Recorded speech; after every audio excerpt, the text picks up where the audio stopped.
Good evening to you all.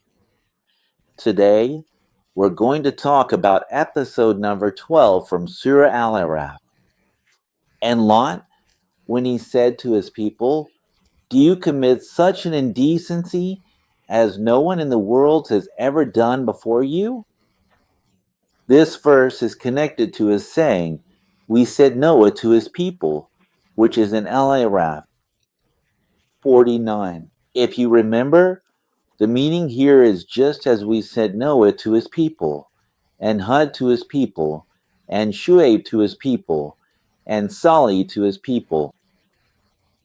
So likewise, we also sent Lot to his people.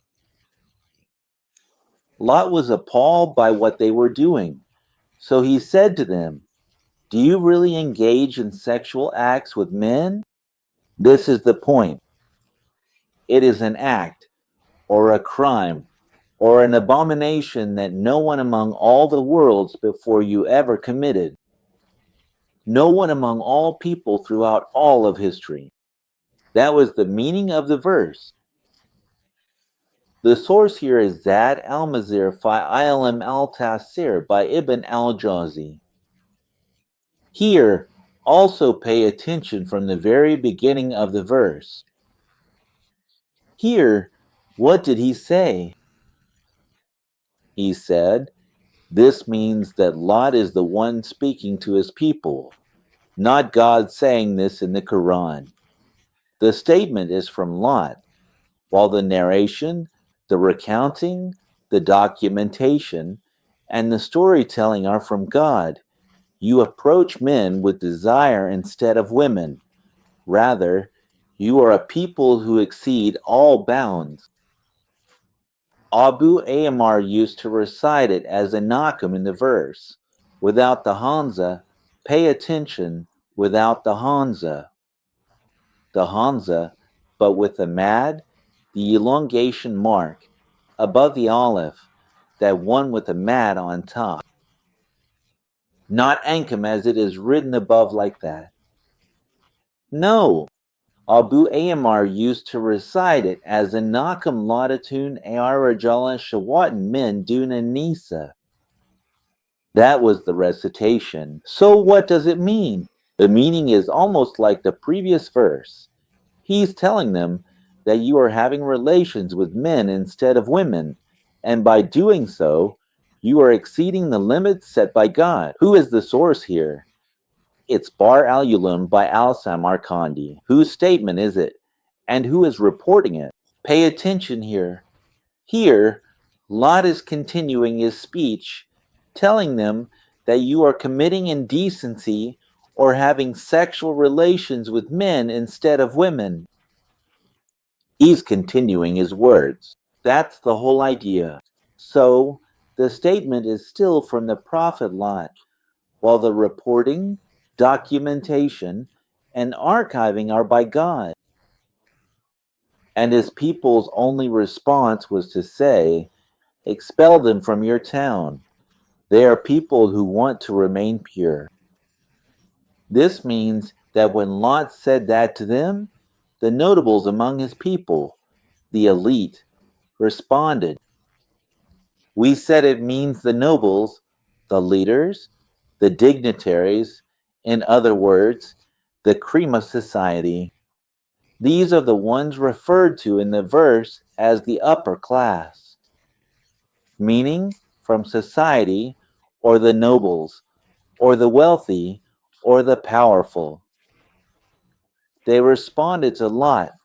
Notice, they mocked him, made fun of him, and they said to the poor people, the simple folk, or the weak ones beneath them, those who worked for them or followed their orders, "Expel Lot and those who believed with him from our town or from this whole place.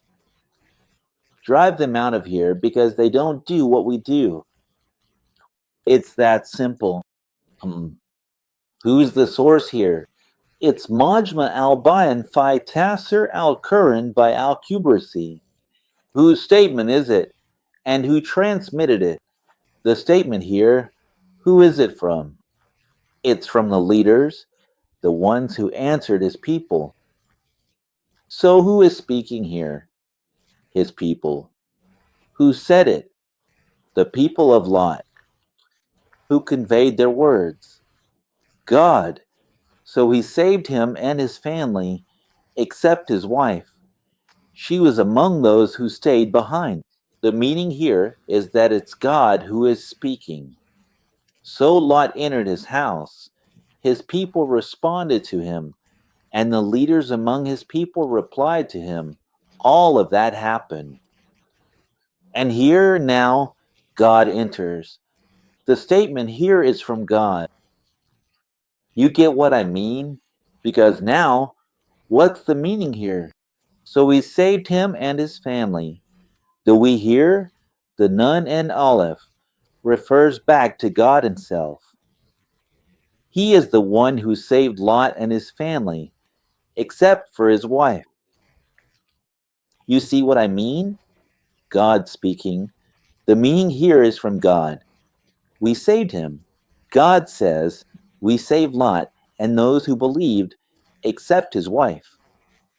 Why? Because she didn't believe in his message and was among those who would be punished, those whom God will punish on the day of judgment. And other people said, no, the punished here doesn't mean those who are punished. It means the elderly, those who have grown old. So all of this is fine. That's the meaning of the verse. What's the source here? It's Fath al-Qadir by al-Shawkani. The point to note here is that God is speaking in the first person in the verse. So he saved them and rained down upon them a rain. See then how was the end of the criminals? Here, the verse is connected to the previous one, meaning in the previous verse, it was also God himself speaking, saying we saved him.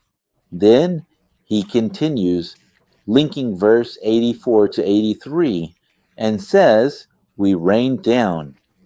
We saved and we rained down.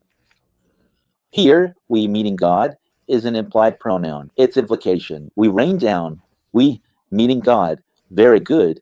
And we rain down upon them a rain. That's very clear. This verse 84 is connected to 83. What does it mean?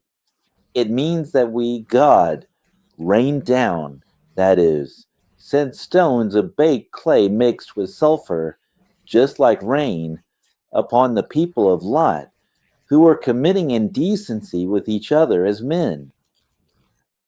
So he is telling him, look, O Muhammad, at the fate of those who deny God and his messenger, committed indecencies, practiced what is called sodomy and immorality, and engaged in sexual acts with men, and how we ultimately destroyed them. That was simply the meaning of the verse. So what's the source here? It is Lubab al-Tawal fi Mani al-Tanzil by Al-Kazim. Yes, here again, sir, the words are also from God, just as we mentioned before. And we rained down. Now that's very clear language. When God speaks about himself, he uses the first person pronoun. So what's the conclusion here? What's the exact takeaway? The takeaway, sir, is that Lot and his people, well, they talked to each other or had a conversation. So that's number one. Lot had a discussion with his people, and his people responded to him very well at a specific time and place. Very nice.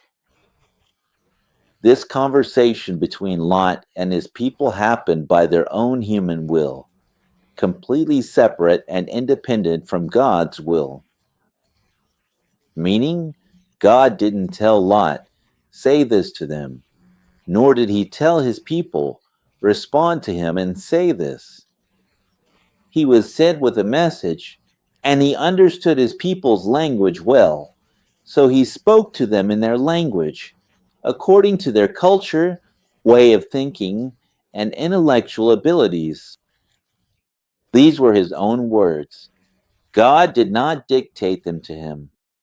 His people responded and mocked him of their own free will. So he spoke to them by his own will, and they replied by their own separate will, meaning this was not God's will. The conversation between them wasn't God's will, sir.